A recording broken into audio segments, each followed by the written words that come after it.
The publishing industry is a very strange beast.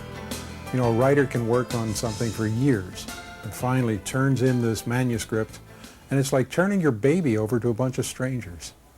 You get this entire industry starts with an editor, and then copy editing, production, art directors, printers, salespeople, distribution people.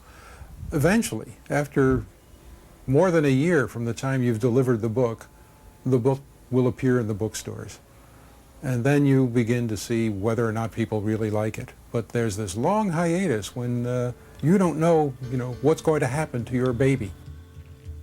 I have done about 80 or 85 books, but now I think I'm at a stage where I can spend much more time on an individual project. Let's take Mars, for example. Mars started with just my conviction that I wanted to write the novel about Mars. Mars involved an enormous amount of research. One of the big helps I got was from two wonderful gentlemen at the U.S. Geological Survey. They have very detailed maps of Mars. And believe me, every scene set on the Martian surface, I plotted out on those maps. I know exactly how many feet from one scene to another, and the terrain that the characters had to go over. You know, a writer spends more time reading than writing, and libraries are just fundamental to that. I mean, those are the research sources wherever you are. Here in Naples, we have this wonderful Collier County library system. One of the big problems in publishing is that publishers more and more are looking on books as items of merchandise. Instead of looking on each title as a unique work of art, whether the art is high or low, they look on it as another unit of merchandise. What they want from the writer is to produce books that are identical with the writer's previous books.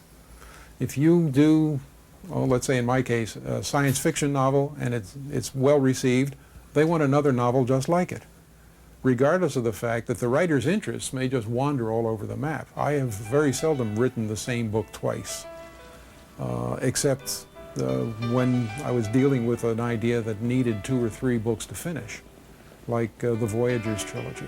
That was conceived as 3 books and written as 3 books. But the publishers more and more want a book just like the last one. Give me the same thing. And this stultifies the writer. It makes it easier for the publisher to sell, but it limits the writer, and I think it cheats the audience. You're not getting the writer's most creative work.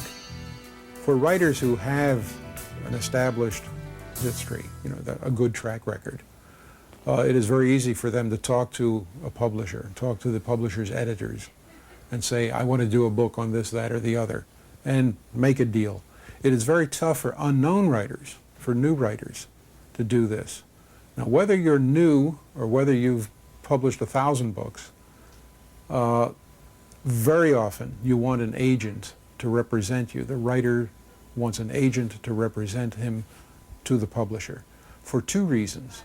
One, writing is so personal, it is so emotional, that it's very tough for a writer to go to an editor and say, this is the best book I've done, or this is a better book than anything else you've published. The writer may feel that, but he feels embarrassed in saying it. It's much easier for an editor, for an agent rather, to tout the book, to make it sound as good as possible. Also, a good agent is experienced in the business of writing, of publishing, and can make a better deal for the writer than the writer could for himself. The writer's temptation, especially when you know the bills are mounting up, and if you don't sell this book, you'll have no way to pay those bills. The writer's temptation is to take the publisher's first offer. You want to give me $5 for this? Great, I can pay for the groceries. Well, the agent will say, no, $1 million or we walk away. And then they negotiate while the writer sweats. I sleep with my agent. I married her, and it's been a very happy relationship. All writers wake up at 2 in the morning with terrible fears. At least I know where my agent is, and I can talk to her about what's troubling me.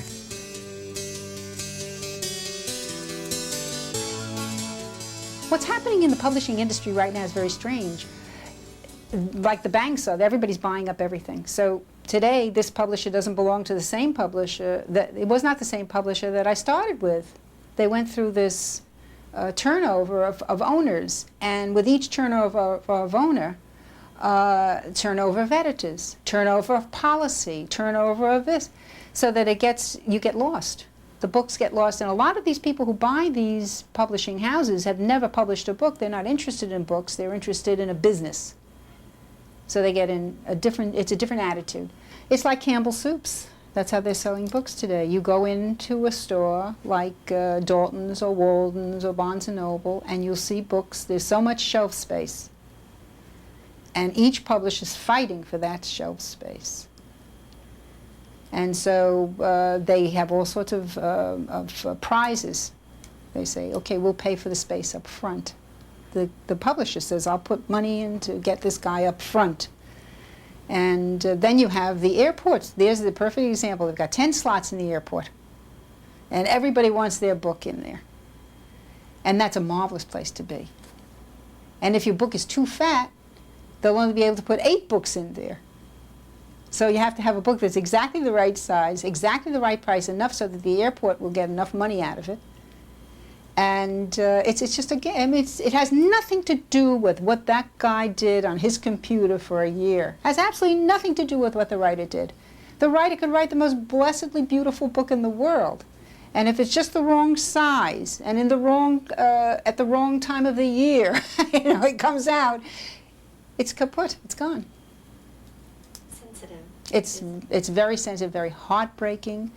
It's a hell of a way to make a living. The thing that concerns us most in the business is that we have publishers who care about books and not just bottom lines, because what happens is you get very talented people who are ignored for a very big show, non-books that will remain nameless, that get on the bestseller list and shouldn't. So it's a kind of a sad situation.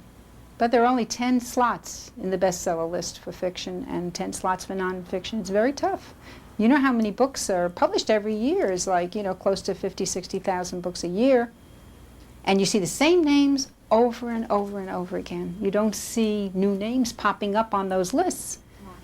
When a book idea comes to me, Mars comes to me, and I then say, who would be interested in this idea? What house would do a good job with this kind of book?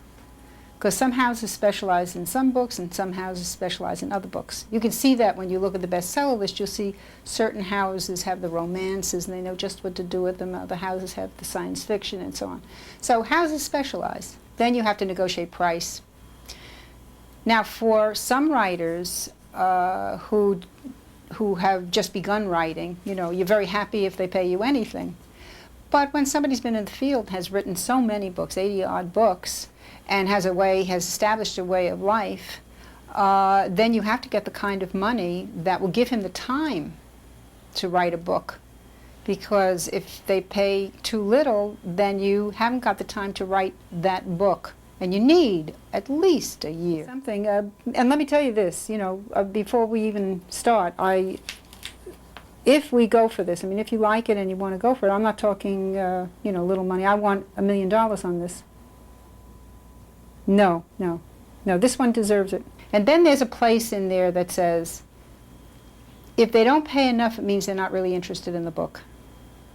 So you've got to get to a figure that says, the house is behind the book, they're really going to work for this book. They've got a vested interest in this book.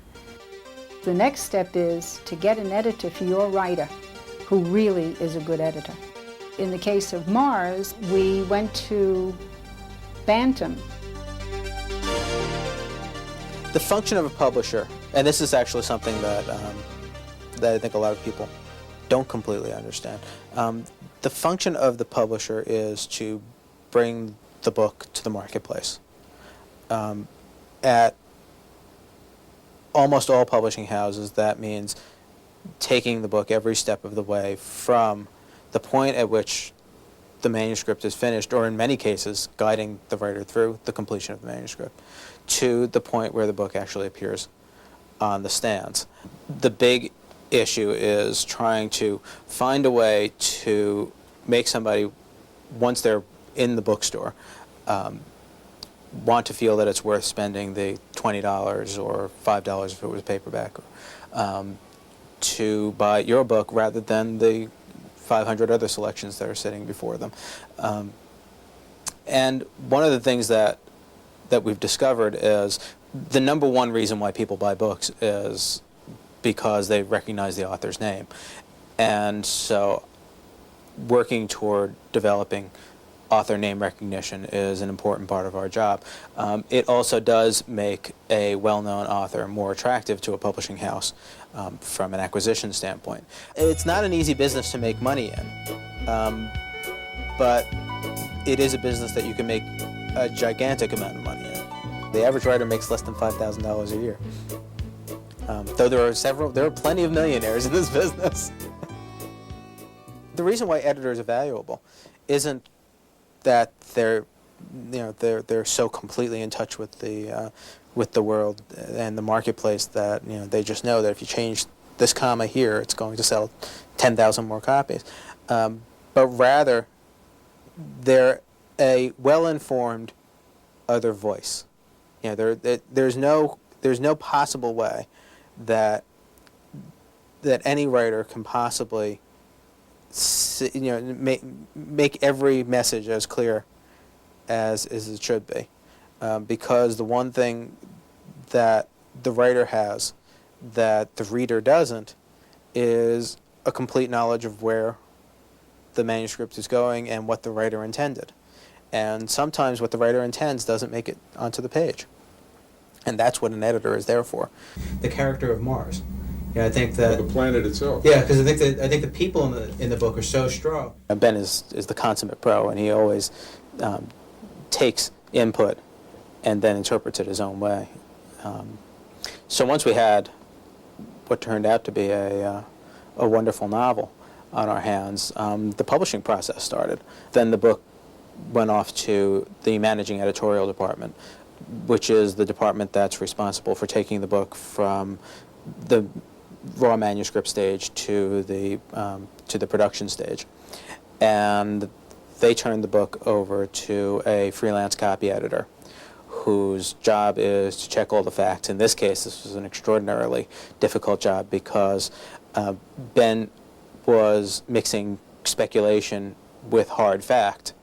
And so the copy editor had to be especially sensitive to the places where Ben was using his imagination and the places where it was absolutely essential that the facts be correct, because if they weren't correct, some scientist someplace was going to call him on it.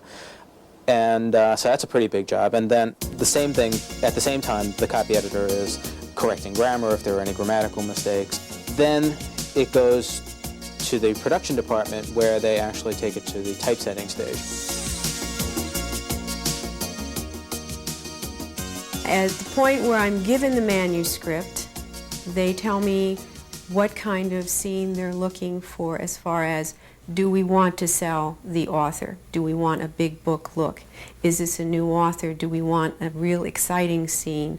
Are we looking for a symbolic that the public might be interested in?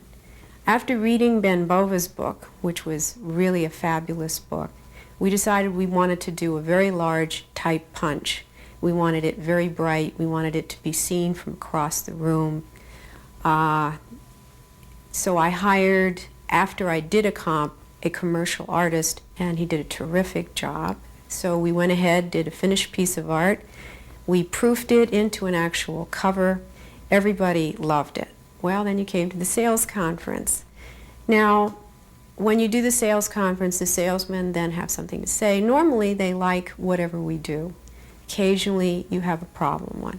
This one, they felt that even though Ben Bova was really famous, since it was about Mars, they wanted to see Mars itself.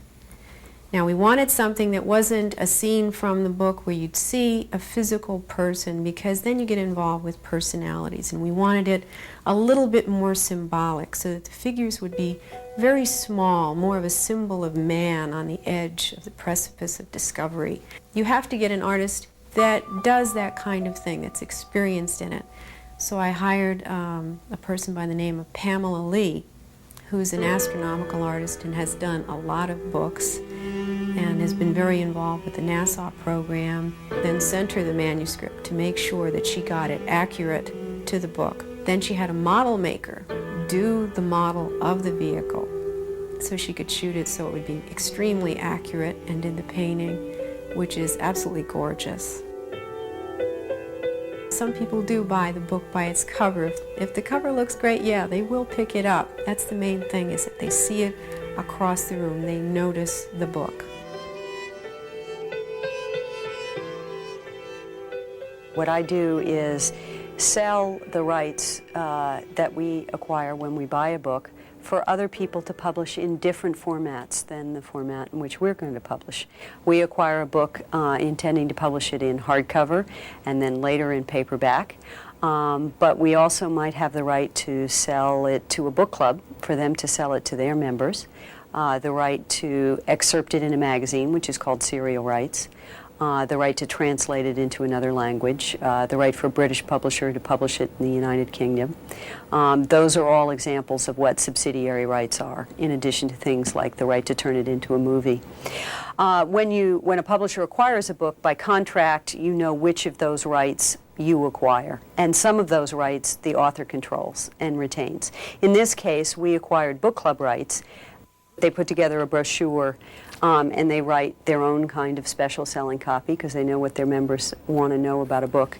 And they prepare to sell it through their book club about the same time that we publish the book and we sell the book in stores.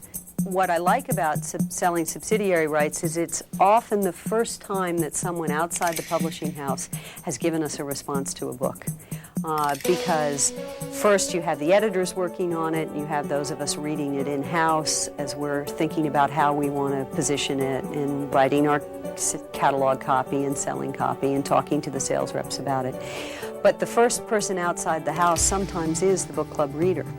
And it's really your first chance to share the excitement that you have on a book. I'll take you through the process of how we publicize a book and help promote the author and the title once it goes on sale and even beforehand. The process is basically three major parts. The first one starts the day we get in galleys, which are early bound copies of the book. Not what's going to go on sale, what we use in advance to do our work. A galley like this came in, and on that day I started my work, which was to send about 50 copies of a galley out to major book reviewers at newspapers and magazines across the country. Some of the important people that get galleys are trade reviewers. There's a publication called Publishers Weekly, which is vitally important to the sale of a book to bookstores. So we make sure that Publishers Weekly and a couple of other trade publications see a galley as soon as they exist so that they can start to review a book in plenty of time for bookstores to be able to buy it. Other newspapers that get galleys are the New York Times, the LA Times, the Miami Herald, all of the major major regional newspapers across the country. That work takes place about 4 months ahead of the sale date of the book. That way, large magazines that need plenty of time to review a book have enough time. The next step of the process is that I prepare publicity materials. That includes a press release, which will always go out to anyone in the media and bookstores and people that are interested in the basics of Mars and the information about Ben Bova. A press release tells about the book. It tells the specific information about when the book will be published, and it usually includes an author biography. Once all the material is ready and prepared, we're set for the books to come in, and as soon as we get early copies of the books, which will be a couple of weeks before a book is slated to be seen in bookstores, we will get our books moving, and we will get them out to not just the people who have already seen galleys and now want to see how beautiful a finished book looks, but all the hundreds and hundreds of smaller papers and magazines across the country who also will want to know about Mars and Ben Bova and, you know, every other book that Bantam Books publishes.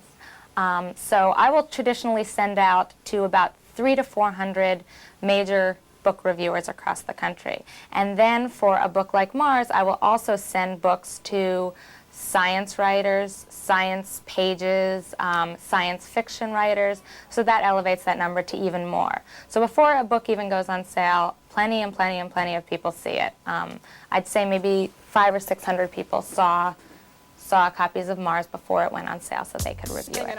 Ben's a great example of somebody that can do live television. Maybe civilization's around the corner, 5 or 10 light years away. We just have no idea. Radio interviews. Realistic novel about the first people who go to Mars and the people behind the mission. And he's also done a couple of book signings, which are also a wonderful way to promote a book and a wonderful way for the author to get out there and meet booksellers and to meet the people that are going to buy and read the book. At this point, we start to see review coverage. We got terrific reviews from Mars. Publishers Weekly, which I told you is one of the most important trade journals, gave Mars a starred review, which is very special and makes booksellers go, wow. Publishers Weekly loves this book. We're gonna get this book to our customers. The LA Times gave Mars a terrific review. Omni Magazine gave a terrific review to Mars. People Magazine, one of the most well-read magazines in this country, gave a big review to Mars with a huge half-page photo of Ben. Then a year and a half, 2 years later, the book comes out in paperback and we do our work again.